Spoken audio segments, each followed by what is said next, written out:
What should a person do? I mean, it's the 21st century, and quite frankly, I had very few options, and none of them were without pain. Not physical pain, but emotional and financial. That's the problem. I would have suffered. The children would have suffered. Hell, even a dog would get hurt. Sadly, I never thought for a minute that I would encounter such a problem. Growing up middle class in Albany, problems were always with school, sports, and then girls. Girls were a problem. I liked them a lot, and then I loved them a lot. In retrospect, perhaps I loved them too much. This is not entirely true. Without this level of love, I would not have had 2 children. No, my problem was simple. I no longer satisfied my wife's requirements as a man she wanted to have sex with. And to solve her problem, she decided to find a man with whom she wanted to do this.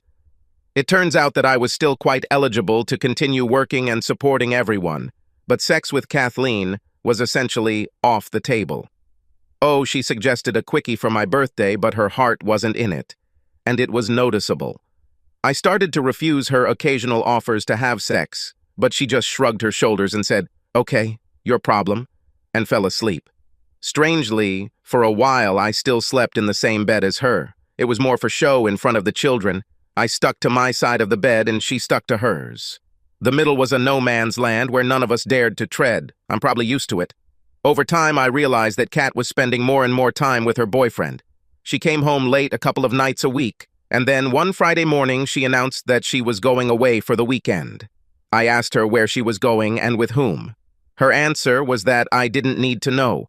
I really didn't want to know, I decided. Single weekends turned into 2 weekends a month. The children were very curious and asked her where she was going. Her answer was always the same: help a friend. Yes, sure. This went on for about a year, and I realized that if I wanted to have any kind of life, I needed to get my act together and do something for myself. The kids and I filled our weekends with tons of activities. They had many school sporting events and clubs which took up most of their free time. For me, not very much. I filled my time by being there for them in whatever way I could. I went to games and practices, taking them and their friends wherever they needed to go. I decided that the more I spent time with the children, the less I would think about Kat. Kat worked with the children and even cooked rare family dinners. She planned our family events, which we continued to do, but I saw her interest waning. She was constantly texting on her phone. When I looked at her, she would put it in her purse and then pretend to be interested in what we were doing. Children asked me why their mother was away so much. I didn't have an answer for them that I thought would be appropriate for their ears. I remember telling them, "You should ask your mom about this. I'm sure she can give you a lot of details." After about a year, I realized that I had long since been replaced as the man whom Kat wanted to see her husband. From dear sources, I learned that she had sex with 2 different men.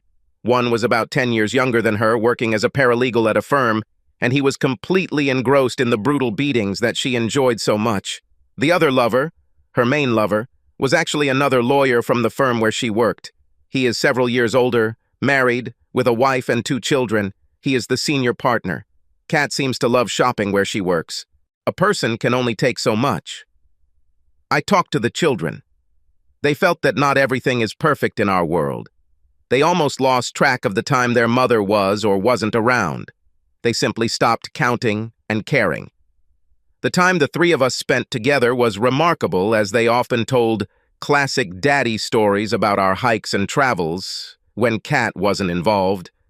I think she noticed it from time to time. I was volunteering at school events, and some of the more observant ones noticed that Kat was never there. A casual question from one of the mothers let me know they were watching. When one of them asked where she was, my standard answer was, "She's busy." I pulled my old bike out of the garage, took it to the shop for maintenance and overhaul, and started riding again. The first few times were educational. There were muscles I hadn't used in a long time, letting me know I'd been a slug for too long. My use of Voltaren increased after the first few workouts. There's a mountain bike meetup group in town, so I went there. It was very funny. It hurt like hell after that. After a pint of beer, the group usually went to the Fox and Hound pub. What the hell, I needed this. I like it. I've lost a few pounds. My pant size went up to 31 inches at the waist, and my shirt size went to a medium slim fit. I went from 185 to 160 pounds. I looked a lot better considering I'm only 5'11". I started going to the gym during lunch. We have one on the first floor of the building where I work. My practice is also flexible, so you can work with me if you want. I am a CPA management consultant. I have plastic braces that you wear on your teeth. I had a couple of teeth that were starting to move, and I wanted to make sure everything in my mouth was where it was supposed to be. When I was a child, my mother and father spent money on a small used car to buy me braces, and I didn't want to be seen as wasting their investment. My kids are going to need braces soon, and what better way to show them that this isn't the horror story their friends told them than to lead the way myself. I usually only wore them when I was sleeping. Kat didn't notice anything, and even if she did, she never said anything to me about them. The kids convinced me to go clothes shopping to buy things that suited me better. We went to the Tommy Hilfiger shopping center. My cousin works there as a manager and gave me a family discount of 40% of the price. I couldn't refuse this. I have contact lenses. The kids laughed at me a lot when I tried to stick them in my eyes. The first few times it was like being poked in the eye with a thumb. Eventually I got the hang of it, and now they're in and out in seconds. I still wear glasses when I work, but I bought new ones. The kids helped me choose a frame. Black horn-style frames are now in fashion. When I was a teenager, we called them birth control people, as times changed. One of the moms from school made it a point to invite me to a barbecue at her house. She is now divorced and has 2 children. She is also a nurse at the hospital. With the divorce rate hovering around 50%, there are several single mothers and fathers with children in the same school as my children. The invitation was to a barbecue at the beginning of the evening. Children were not invited. This meant that there would most likely be alcohol on the menu. So I found a babysitter, made the kids promise to be on their best behavior, and off I went. Well, it was a learning experience. It turns out that Kat's extramarital activities weren't as secret as she thought. She was seen with her illegal boyfriend in several restaurants and clubs in the city. Nurse Marilyn was very diplomatic in her questions to me. She basically asked if the tall, very fit guy Kat was dancing with was somehow related to her. I looked at her, took a sip of beer, and tried to formulate an answer that would retain at least some dignity for me and, probably, Kat. But we were beyond that stage at that moment. Now that the saying about the cat was out of the bag, there was no point in trying to color the truth, so I didn't. I suggested that Kat has a social life that is completely separate from her family life. When asked if I had the same advantage, I replied that I was in the process of creating a similar advantage for myself. You should have seen the raised eyebrows on that one. Slowly, very slowly, my life began to change. The life of our entire family began to change. The children grew up and became even busier. Sports and other interests increased. This meant that the time available for other things was reduced. This meant that my free time became even more stressful. To mitigate this a little, I slowly began to transfer some of the responsibility for the children back to Kat. I learned from a very wise man that eating an elephant can be done easily, one small piece at a time. But it takes time. So, I started delegating some household chores and kids' activities to Kat, and started scheduling time for myself. I bought a new Trek mountain bike. I bought a new Subaru Outback with features that made it more suitable for off-roading and the adventures I wanted to experience. I participated in several events around the region. I really enjoyed the workout I was getting, and the dirt. Oh, dirt. At the end of the event, I was wearing it like a shell, and I loved it. So Kat's life changed too. I decided that she could also contribute to family responsibilities. She talked about how stressful her job was and how lawyers had to work crazy hours to be successful. Some of this might be true, if it weren't for the fact that she slept with 2 guys and tried to compensate for this by being constantly absent. No, I've reached the I don't care point. I emailed her my schedule and told her that I was busy too, and she had to figure out a way to put her lovers off from time to time. This worked with some success. This limited her freedom and gave me a little more freedom. Another thing started to happen. I made new friends, female friends. It was all casual at first, but the more I got to know some of the women who were part of the mountain biking community, the more I liked them. And I discovered that they loved me too. Imagine. This was a damn important realization. It gave me back the self-confidence that had been taken away from me by Kat's cheating. After all, why would your wife want to sleep with other men if you were up to the task? The answer I accepted when I first found out was that I wasn't up to the task, and I wasn't what she needed.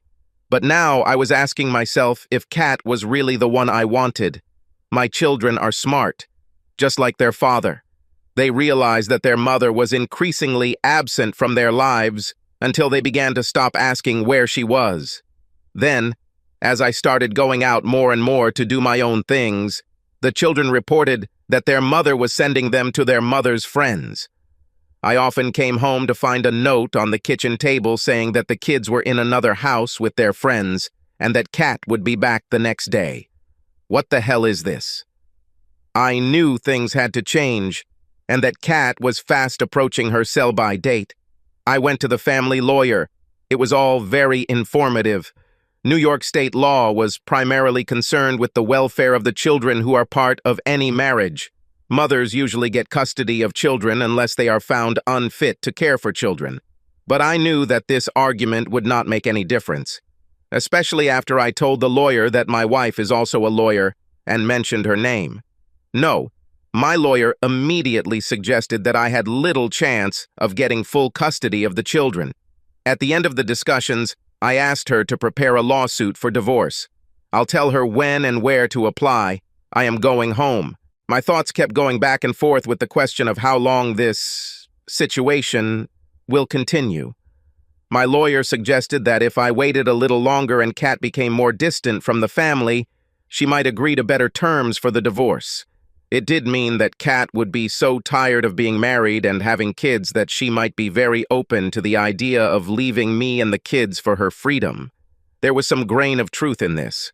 I decided that I needed to talk to Kat and find out what her intentions really were. I chose Thursday evening when I knew Kat would be home. The children were in their rooms, reading and getting ready for bed. I went to the refrigerator and grabbed myself a beer, an IPA that I like, and poured it into a glass. I found Kat in the living room with the TV on, her laptop open next to her, and her phone in her hand. She had work papers spread out on the couch next to her and on the coffee table in front of her. I interrupted her concentration. I cleared my throat to let her know I was in the room. She looked at me briefly and then went back to her phone. "Kat, we need to talk." "And what?" She continued to concentrate on the text she was typing. "Look at me. We need to talk." She didn't look up again and answered, "What do you want to talk about?" "I want to talk about us. I want to talk about how long you want to stay married. I want to talk about how long you want to live here." I finally got her attention when her head shot up and she dropped her damn cell phone. What do you mean?" "I mean, we're not a couple anymore. You haven't been part of this family for over a year and a half. You've been very busy having fun with your two lovers. You weren't my wife, and you weren't a mother to those two children you gave birth to." "That's what I mean." Her face turned red. "I told you a long time ago that you don't own me, and I decide who I have sex with. You don't want to have sex with me, so I have the right to have sex with whoever I want." It was bullshit, and she knew it. "When was the last time you and I had sex?" Now she was angry. "I don't know and I don't care. Every time I asked you to have sex, you refused." I nodded my head. "Yeah, you're right. I seem to have an aversion to dirty leftovers, but that's just me." I took a long sip of beer. I realized that little would be achieved here tonight. Her voice rose. "So what do you want from me? I do my part in child care and pay my share of all our household expenses. What do you want?" Her tactic was to attack back. Now her skills as a lawyer showed up in battle. "I want to know how long you want to stay married. It's obvious that you don't want me as your husband, and I have to tell you that I really don't want you as my wife. You know, you really are a bad wife." She got up and left the room. She went to the kitchen and poured herself a glass of wine. I thought she wouldn't come back, but she did. It looked like she wanted to pick up her phone and finish texting with her lovers. I knew that in this short exchange I had reached my breaking point. I did one action immediately and made a mental note to myself to do the other first on Friday. I went into the bedroom and started taking all my things out of the closet and moving them into the guest bedroom. It took a few hikes, but I did it in about an hour. Kat continued to do her business in the living room. I actually slept pretty well that night. The next morning, I talked to the kids at breakfast. Kat had already left before they were ready to eat, so I was able to tell them there would be some changes in the house, that their mother and I needed to sort out some things between us, but that my first concern was that it wouldn't affect them.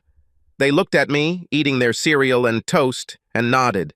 I felt like they expected this to happen.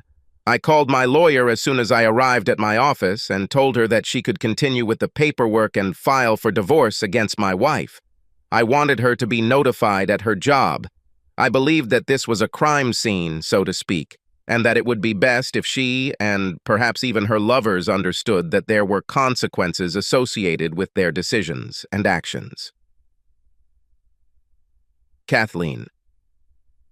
The process server appeared in my office and handed me an envelope, saying the words I have heard many times, "You have been notified." I didn't pay much attention to it and handed it to my secretary with instructions to register it in the register that she keeps and see what business it relates to. I grabbed my cup of coffee and started doing business. A few minutes later, she appeared at the door with an envelope in her hand. "What is this?" Her carefully plucked eyebrows rose as she said, "Ah, this is for you personally." "Oh, what is this?" "You should really watch this." She walked into my office and placed an envelope on my desk in front of me. It was already open, so I pulled out the file. I looked at the title page and then I realized what Tom was talking about last night. At that moment, the phone rang. I answered the phone, and it was Robert. "Can you come to my office immediately, please?" Although he said please, it was an order, not a request. I stood up, straightened my skirt, and walked towards his office. "What the hell, Kathleen? I got this when I came in this morning." He handed me the file, and it was a lawsuit for destroying someone else's family happiness. Such lawsuits never succeed in New York. I slowly placed it back on the table and sat down on the leather couch in his large office.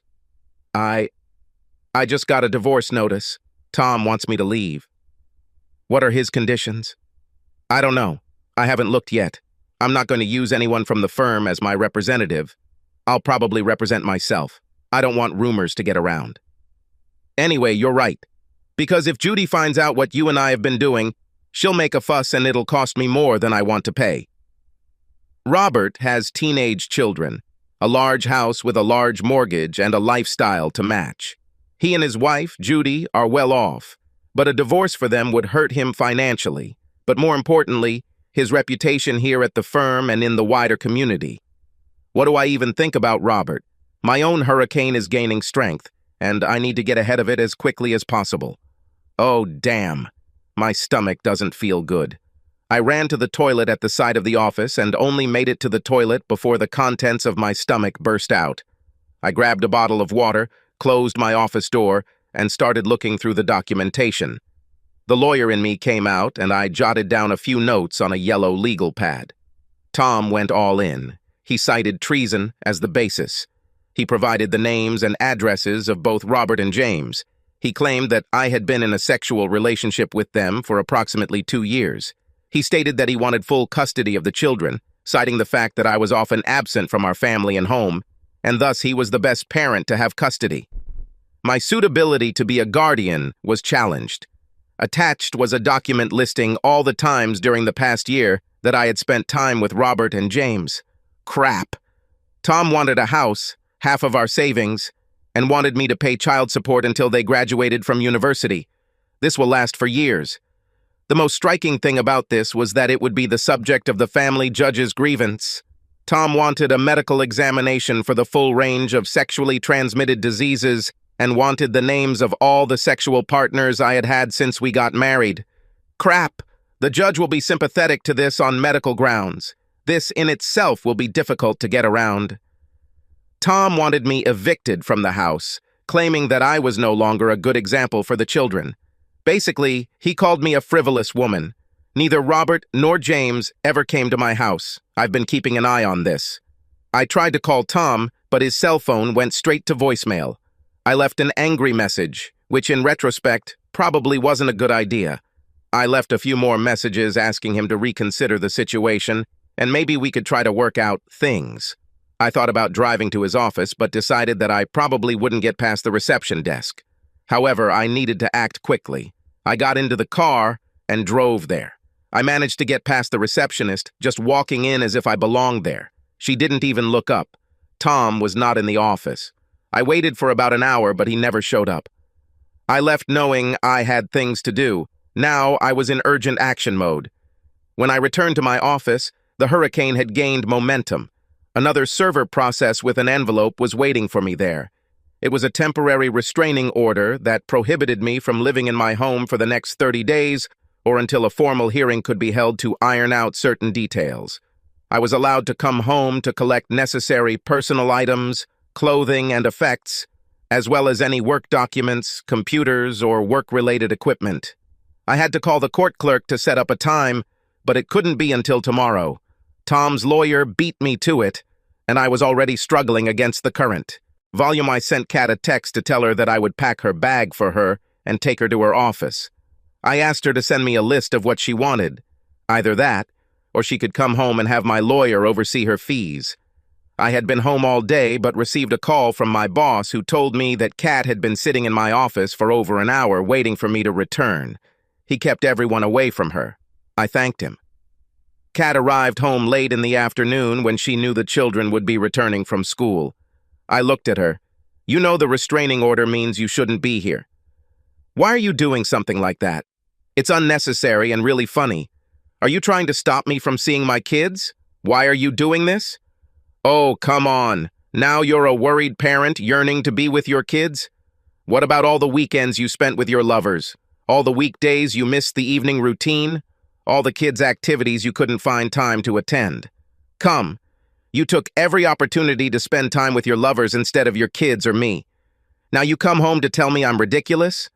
If you wanted a divorce so you could have sex on the side, why the hell didn't you just say to me, why all this nonsensey? Tell me, what I do and don't do is none of your business. Who I have sex with is none of your business. You could have sex with me every week, but you missed your chance. My chance? My damn chance? Oh, that's rich. You offer me leftovers after others, and then when I turn down the possibility of contracting a sexually transmitted disease from you and your lovers, everything you ever do, it's you turning away and ignoring me. Well, now it's my turn to ignore you. Take the things you came for and get out. Now. Kat stepped back and her face turned red. I took my phone and called my lawyer. When she answered, I said, "It seems that my wife does not understand court orders and came here without any legal representative to take some of her things.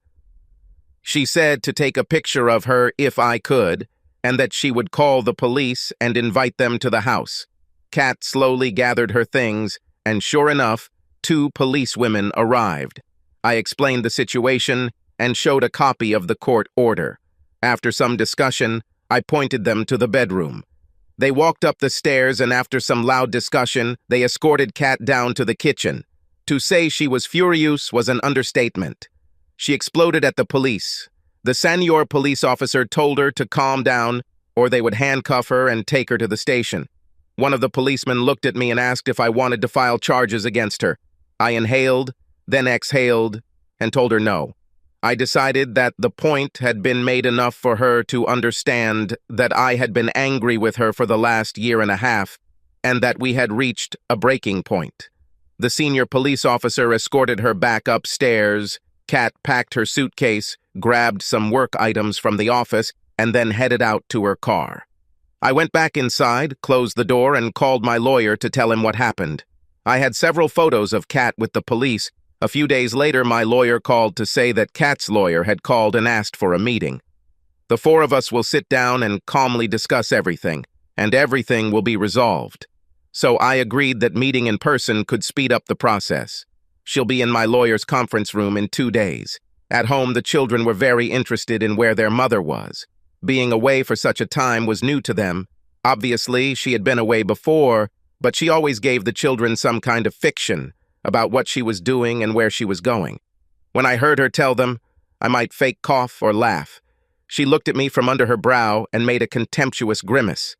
I arrived at the meeting a little early to speak with my lawyer. We discussed the overall goals I wanted to achieve and how to convince Kat that it was in her best interest to agree.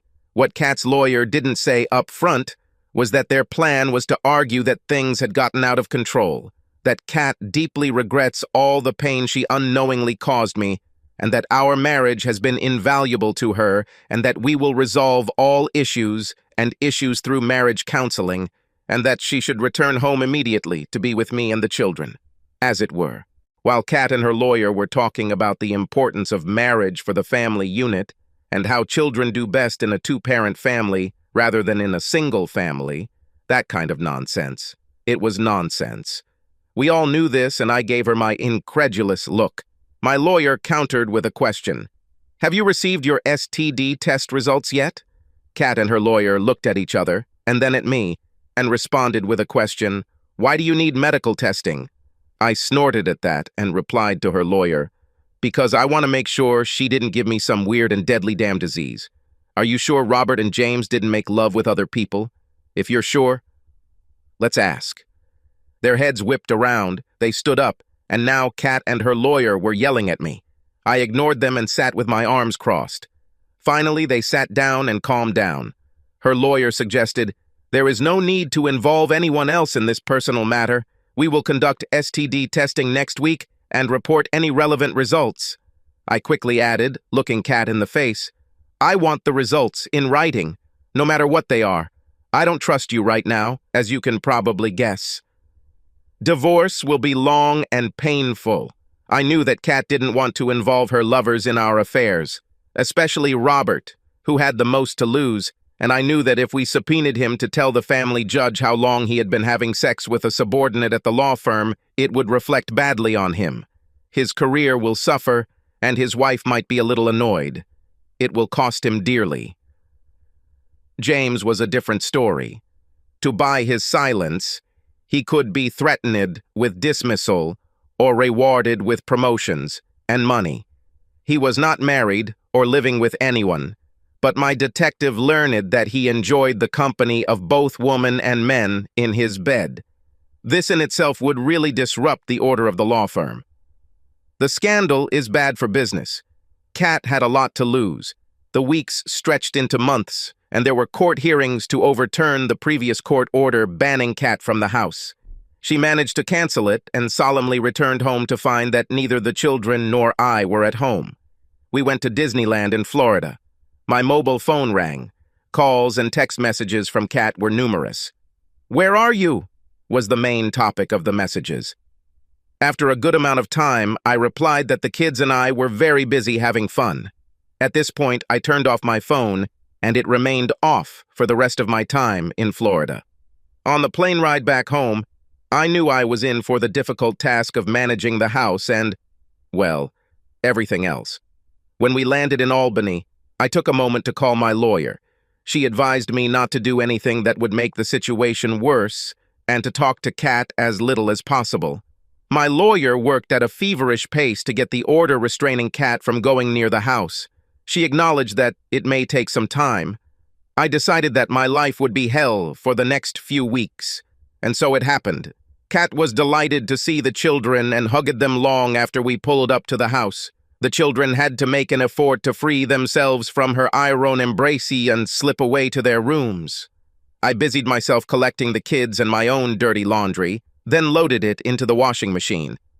Kat was doing something in the kitchen, which was not her usual area, and trying to prepare food for us. The smell was, well, similar to the smell of old burnt sneakers. Disgusting. I used my phone and ordered Chinese food delivery. When she arrived, I called the children into the kitchen and fed them. They happily ate it all as their mother bombarded them with questions about Disneyland. I ate in silence. When the kids finished, They were allowed to step away from the interrogation and rush off to watch a movie on the streaming service we subscribed to. I cleaned the kitchen under Kat's watchful gaze. She sat at the table. "I miss the children and you so much, Tom." It was said so quietly that I almost missed it, but I couldn't ignore it. "Were your lovers busy? I'm guessing they were happy to keep you company." The next battle in our war turned out to be only the first salvos. "I'm not dating anyone, Tom. I want us to be a family and do all the things we have.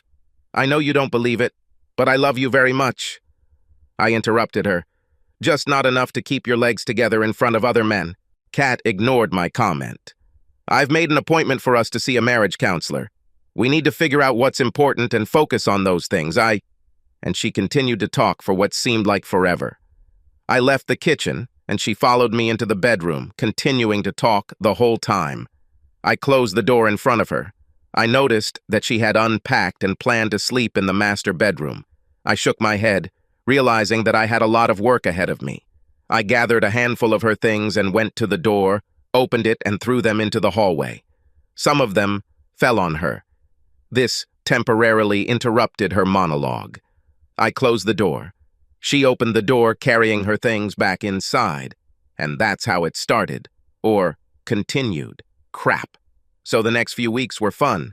Kat's approach to our situation was to pretend that nothing serious had happened, that my claims were greatly exaggerated, that her affairs with the other two men are just something I really don't have to worry about, that in the modern world this is all normal, and that this does not mean that she doesn't love me or our children. However, what she did was go back to the family court judge and formally request marriage counseling. I was unable to attend court that day, and my lawyer was unable to convince the judge that the marriage was not salvageable and that any counseling was futile at this stage. The judge did not accept this argument, saying that marriages suffering worse than ours were saved, so that we could pour out our feelings in 10 counseling sessions. Fabulous. Kat and her lawyer arranged for us to see this marriage counselor. I figured that once the counselor knew the full picture, he or she would come to the conclusion that our marriage was truly over and that we should all move on. How wrong I was. Kat found a counselor who embraced the newfangled view that modern marriage was much more flexible and fluid than the narrow confines of earlier times. That in the 21st century we need to see our commitment to monogamy as part of a bigger picture. That we must see ourselves as independent, but at the same time committed. I had to laugh. When I expressed my thoughts that this might be great for us as a couple, Kat and the consultant both decided that I had given up, and that Kat could find a way to have hers and eat it at the same time. So when I stood up, thanked the consultant for her wisdom, and said that, "I think we're done here," they looked at me with puzzled expressions. I knew Kat thought she had won. For my part, I thanked them both. I thanked them for bringing clarity to our new marriage arrangement. When the counselor asked me to tell her exactly what this new marriage arrangement meant for me, I answered, "Well, it's really simple, and I want to thank you both for opening my eyes to this." Kat spoke first. "Tom, thank you for being so understanding, dear." "You're welcome, Kat, and thank you, Dr. Snow. You both played a crucial role in making my life easier." The look on Kat's face was as if she had just won the Powerball lottery. "That's wonderful, honey. We'll definitely understand each other better, and I'm really looking forward to resuming the intimacy we used to have. I want to make love with the man I love. Okay? Well, I want to make love to the woman I love." Huge smiles appeared on Kat and Dr. Snow's faces. Their mission was accomplished.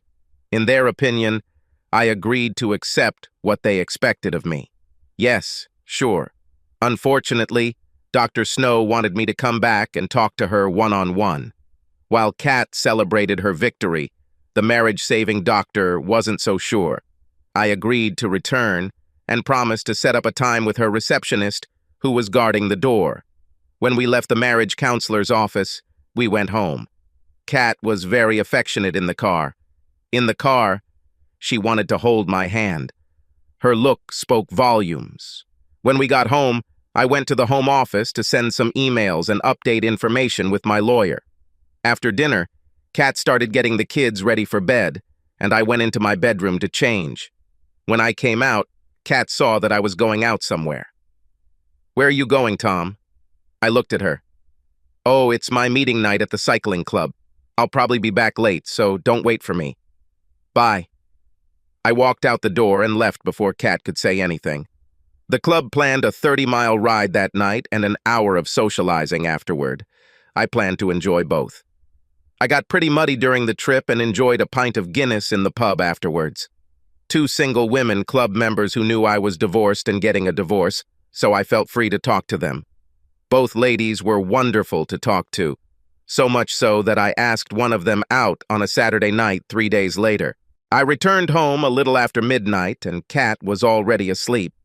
I undressed and headed to the shower. I rinsed my dirty cycling clothes in the laundry room sink and put them in the washing machine. After that, I went to bed, to the guest bedroom. In the morning, I got up early and was ready to go to work. Kat walked into the kitchen as I was about to walk out the door to the office. She looked a little confused. "What time did you get home last night?" I looked at her as I packed lunch and poured coffee for the road. "Around midnight," she asked. "What time will you be back tonight?" I replied, "About 6. You need to pick up the kids from school today." That's it. I walked out the door. Thursday and Friday passed, with virtually no conversation between us. I knew that her self-imposed abstinence from sex with her lovers was an attempt to make it appear that our family life would return to normal. But this was not the case. On Saturday morning, Kat and I discussed our schedule for the day. Lots of driving to take the kids to all the activities they participate in. Kat forgot about a lot of things because she had previously delegated many of her parenting responsibilities to me. She has taken on the responsibilities of a modern 21st century career woman who can do whatever she pleases. I was the modern father, chauffeur, cook, janitor, cheerleader, laundry god, and all-around parenting expert. My life was very planned and organized. That was about to change. Saturday night, I cooked dinner, and after the kids and Kat had eaten, I went to get ready to go out. I came down wearing khaki pants, a button-up shirt, and a sports jacket. The looks I received spoke volumes. Kat's jaw dropped. "Where are you going?" "I have a date." I kept it short and sweet. "What? A date? What do you mean?" I looked at her. "You know what a date is. You've been on a lot of them." I took my car keys and kissed the kids on the top of their heads. "Be good to your mom and don't wait up for me. I'll probably be back late." I walked out the door to the garage. "Tom, wait. What are you doing?" I stopped and turned around. "Well, it's pretty simple. I have a date tonight. With a woman. You know, you have dates with your boyfriends. Now I have a date. See you later." Kat's jaw was almost on the floor. I left. I had a great time. I took Laura to the local symphony orchestra, and then we went to a late dinner at an Italian restaurant. After that, we walked for a bit, and then I took her home. I was invited inside and enjoyed a drink with her, and then a kiss as I left. Laura told me she had a great time and would love to do it again. I told her that I really enjoyed my time with her, and that I would call her this week, and we could talk. I called her, we talked, and another date was planned. My social life was on the rise after a long period of stagnation, and I can happily report that this also applied to my sex life. I haven't touched Kat in months. I didn't want to catch the disease, although I was sure Kat wasn't stupid enough not to use protection with James. So, earlier I mentioned that we visited a marriage counselor, Dr. Snow. Now, I have to tell you that she basically gave the impression of being an old hippie. The old lady was about 60 years old, her clothes were the same age, and her graying hair was styled in the style of a primary school teacher. It was clear that her views on marriage may have been different from mine. She was talking about that newfangled nonsense that essentially gave legitimacy to open marriages, polyamory, and other forms of how many people have sex and have children while calling themselves a family. I called it twisted. After much discussion, I asked her what she had against the traditional monogamous marriage of a man and a woman. She had to think about it. I have nothing against the traditional view of marriage, but in this day and age, marriage should be seen as what makes us happy. Regardless of the form of marriage, as long as everyone involved is happy, That's what matters. Understand? I looked at the floor for a few seconds while I collected my thoughts. I took a deep breath and then looked Dr. Snow in the eyes. Doctor, what you missed about this is that I am not happy. I married Kathleen with the understanding that we would only have sex with each other. We 2 children have been born, and they rely on the stability of a home that doesn't see a parade of people in and out of their mother's bed or mine. The man's face they see at breakfast or dinner is mine, not someone who spent the night with their mother. I know you think I'm old-fashioned, but that's me. And I have to tell you that the great state of New York still supports the kind of marriage I signed up for. Plus, I don't plan on sharing my bed with Kat and other men. Some form of poly-marriage is not what I want. You need to know this. You need to tell the judge and Kathleen this, and we can all save time, effort, and money, and move on to divorce. I've had enough. I'm done with this nonsense. My lawyer arranged a trial date for us and called Dr. Snow as a witness. When she testified about the counseling sessions, she told the judge that I was reluctant to participate. She even tried to suggest that I was uncooperative to some extent. My lawyer began questioning her, and then she backed down a bit and told the judge that I had not consented to my wife having sex with 2 other men, and that such an arrangement rarely works in a marriage. The judge nodded. Kat grimaced. I made my point, and we could move on to the actual business, determining the terms of the divorce. I figured that after the court hearing I mentioned earlier, it had come down to a battle over child custody, the house, our finances, and all that business stuff that had to be sorted out before the papers were signed and the court put the official seal on it. Not as fast as you think. When I returned home from our court hearing that night, Kat was in the kitchen with a glass of wine. She looked at me. We need to talk. I couldn't believe my ears. Speak now? Do you want to speak now? A little late, don't you think? Honey, I need to explain something to you. Things I probably should have told you a long time ago. Like I said, it's a little late now, isn't it? You don't understand what it's like, trying to get ahead in a high-stress law firm. I looked at her and motioned with my hand for her to continue. It was made clear to me that in order to advance in my career, I would have to play by the rules. Not only to be a good, no, excellent lawyer, but also to do my part with the senior lawyers who would help my career. And what exactly does that mean? I wanted her to say the words I knew she didn't want to say. Robert made it clear to me that unless I agreed to be more than just a junior associate, my potential in the firm would be limited. That if I saw my way to becoming his close associate, he would mentor me. I finally realized that he wanted to have sex with me.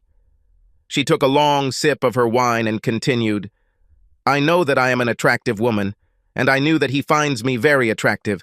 Robert is a handsome man, so I thought that at least if I did what he wanted, it wouldn't be so bad. If he had been fat and disgusting, it might have been a different matter, but he wasn't, and I decided that I could do it, and it would give me an advantage for promotion and eventually partnership. Another large sip of her wine. I figured I could easily hide this from you. You are very gullible.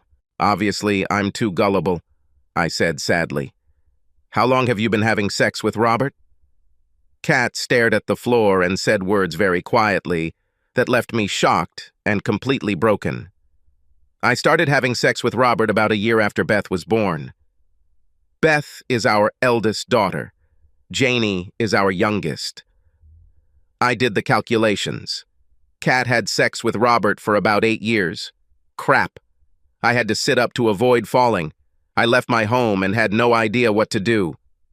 A million thoughts were running through my head at once. If Kat took a gun and shot me in the head, maybe it would hurt less than knowing what I shared all this time with my wife with another man. And then it dawned on me. Was Janie even mine? I should have known. I am back. I almost burst through the front door and called out to Kat.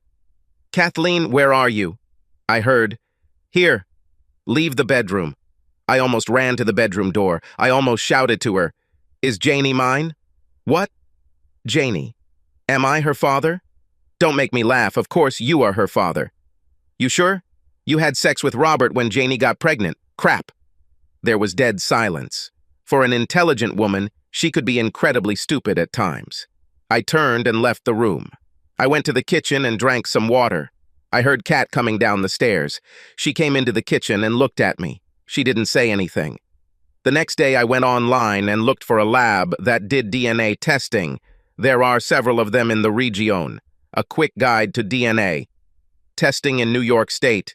New York State has specific requirements for DNA testing, including collection by a physician within the chain of custody. The sample must be accompanied by an order for testing from your doctor or lawyer. The laboratory must be certified by the New York State Department of Health. I contacted the lab, and after some conversations, I asked them to send me test kits. I waited until Kat left home for work and then took the kids to the doctor's office. They were mildly curious as to what I was doing, but nonetheless, swabbed their cheeks, and the doctor took a small hair sample. Everything was packed and ready to be sent by courier the next day. Now I just had to wait for the results. Waiting for DNA results is hard work. This intrigue almost killed me. It took almost 2 weeks to get the results. And during that time, I was trying to figure out what to do with the results. If the tests had shown that I was the girl's father, I would have fed it all through a grinder and carried on. If the results show that I am not the biological father of one of the girls, what should I do? That was the question. I thought long and hard and came to the conclusion that no matter what the results are, I will continue and nothing will change with my children. I even considered not looking at the test results.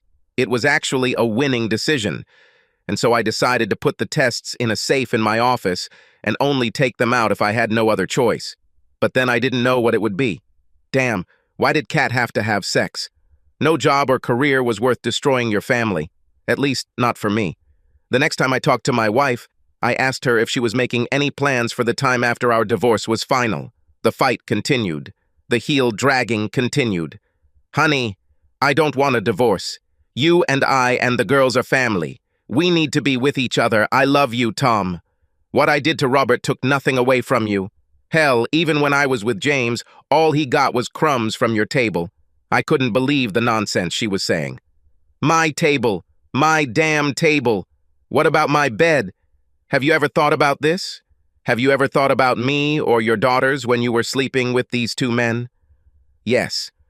So, lawyers have the ability to share interests. I thought that's what my wife did when she had sex with Robert.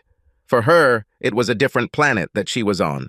And her two worlds, her legal career and her family, would never meet. We could be kept separate from her other life without one influencing the other. At least that was her plan. And for a long time it worked. It worked until it didn't. It didn't work now. Kat looked at her manicure and the floor. I felt disgusted and left. But I'm back. You need to get out of this house, immediately. Then I left. Kat's lawyer managed to stall for quite some time, but eventually the time was running out. My lawyer tried to appeal to Kat's sense of fair play and sought an uncontested divorce. Kat was having none of it. Additionally, depending on how supportive the family courts are, it could take a year or two for your divorce to be finalized. I needed to find a way to get things moving. I only had one ace in my pocket, but that meant I would have to do something I didn't want to do. I'll have to look at the DNA test results. I took the envelope out of the office safe and placed it on the table. I took a cup of coffee and stared at it for so long that the coffee ran out and the rest of the coffee remained cold. I mentally weighed the impact of what I was about to read. If my worst fears were to come true, what would it do to me and my children? Deep down, I knew that whatever secret was hidden in the shell of DNA, it would not change the way I viewed my children. I took the blade of the writing knife and carefully cut the top of the envelope. There were 4 sheets of paper inside. I unfolded them, straightened out the folds, and placed them in the center of my desk as I began to read. My world fell apart a little more. At that moment, I hated Kat more than I had ever loved her. She gave away what I thought was hers. Beth is my biological daughter. Janie is not my biological daughter. I took the 4 sheets of paper to my copier and made 3 copies of the documents. then returned the originals to the envelope and put it back in the safe. I knew what I needed to do.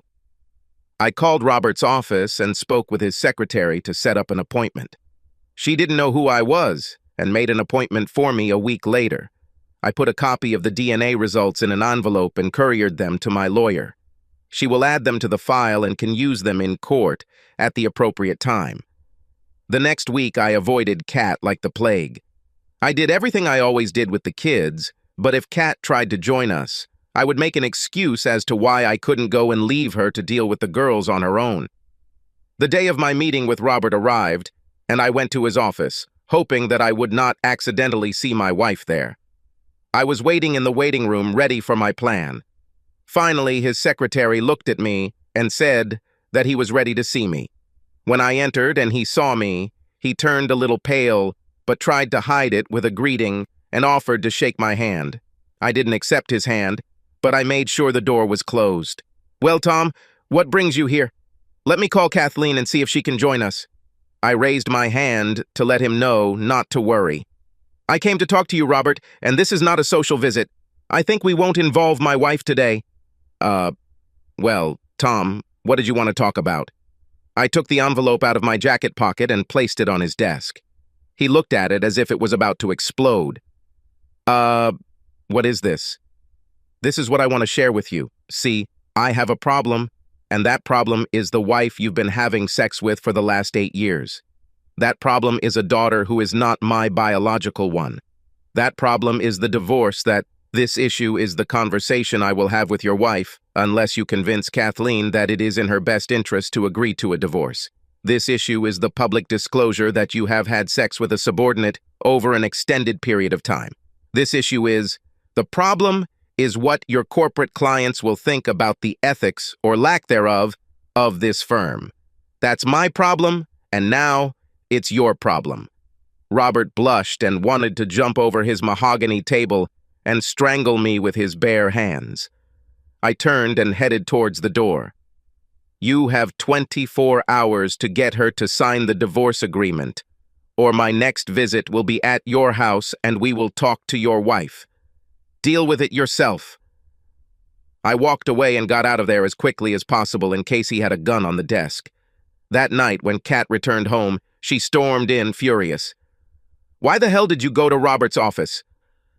I waited a few seconds before answering. "Why do you think I went to him? Did he show you what I left for him? It doesn't matter. It doesn't matter who Janie's biological father is. You are her father, always have been and always will be. What does it matter who impregnated me? How can you be so deceived? Really, don't you think it matters to me that you've been deceiving me almost our entire life together? You're a job, you know?" I had built up a good amount of anger and had to remind myself of my lawyer's sage advice of don't do anything stupid or you'll regret it, and actively counted to 10 in my head to pull myself together. "Tom, you know I love you, and you know these DNA results don't matter." "Kat, you're right. DNA doesn't matter when it comes to Janie. She is my daughter and will always be my daughter.